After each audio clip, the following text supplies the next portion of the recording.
Welcome to the Coast to Coast podcast brought to you by thelines.com. I'm Nate Weitzer coming to you from the East Coast. Today we have a bit of a special look here at after the Super Bowl. We are going head to head here, me and Josh, picking one game each and then 4 player props each. So check out both of those player prop videos. See who does better here on Monday as we kick into overdrive on the NBA season. Thelines.com will have plenty of content up about NBA futures, NBA lines, everything you need. Those player props will be coming up with little write-ups soon as well. So more information here as we transition past NFL season.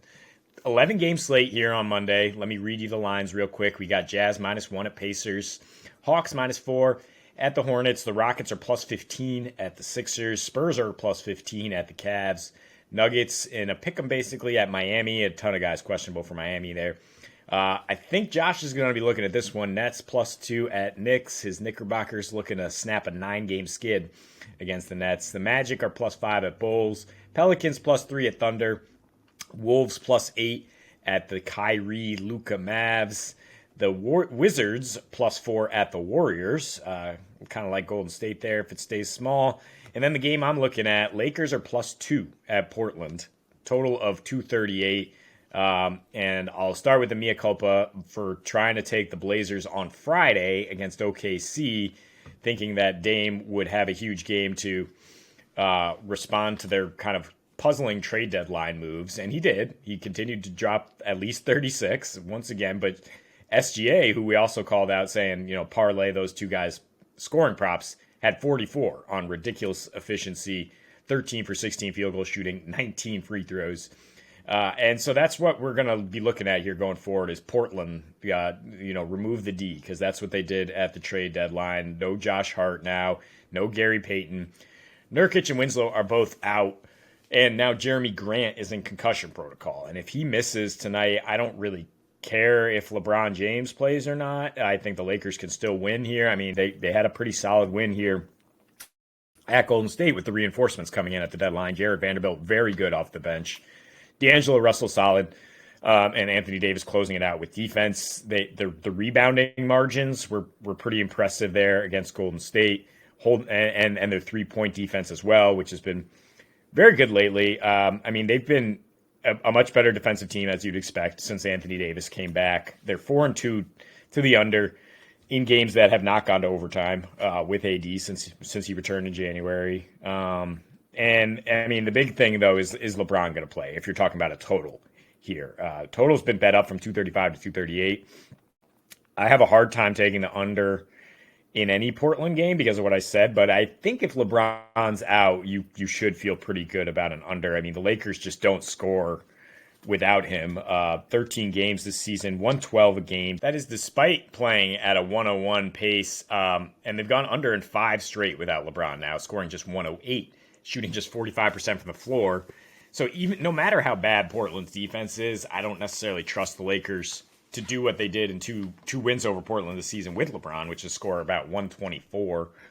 But I think LeBron, after missing 2 with general soreness, ankle issue, etc., after setting the record, I think he should be back in there tonight. And like I said, they just have superior depth right now compared to Portland, which is just Dame and nobody else at this point. I mean, at least nobody else on the defensive end. Trying to acclimate Cam Reddish, but I don't really understand what he does for them as a two-way player next to Simons and Dame. Their defensive rating has been the worst in the league for 15 games now, and recently it's gotten much worse. It's 127 in their last 8. They're playing at a slower pace, but they're number 1 in true shooting, number 1 in offensive rating, which is why, again, we worry about an over no matter what here when they play. But look, the Lakers, like I said, rebounding margin against the Warriors, good 3-point defense, 50 paint points with AD out there. Those are the types of things that Portland's going to be pretty powerless to stop. They're 28th in rebounding rate in this span. Grant, even if he's in there, not the greatest rebounder. They're looking at Drew Eubanks and Nasir Little, I think, in the front court, who are both solid and also did a solid job on the board against the Warriors. But Anthony Davis, Troy Brown, Wenyen Gabriel, and now Vanderbilt off the bench. The Lakers just have a lot of bulk. even if they don't shoot well from three, I think they could win a low scoring game here, push their advantage at the free throw line, etc. And they've won two against the Blazers this season already. Talked about in that Thunder video that the Blazers are the number one in clutch time, though, in this span, mostly due to Dame. They're now 4-2 in their last 6. They did not close out the Thunder in clutch time. The Lakers are up there, though, in terms of net rating, a plus 31 net rating their last 6 in clutch time, including 81 defensive rating. And to me, that's all AD. We saw him close the game against the Warriors with a couple blocks, change shots.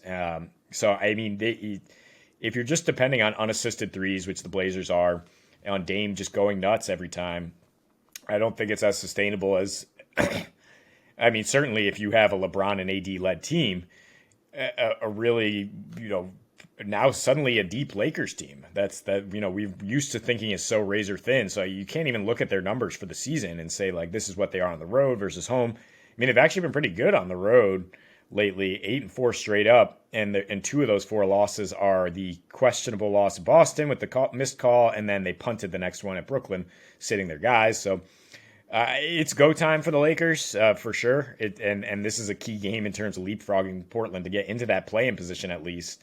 I think they get the win tonight, and if you bet it +2 early in the day, and then LeBron is in, you're going to feel really good about those odds there. So that's all the time I have for you in this one. Check out Josh's game pick as well as both of our player props videos. We'll be having 8 picks for you here tonight.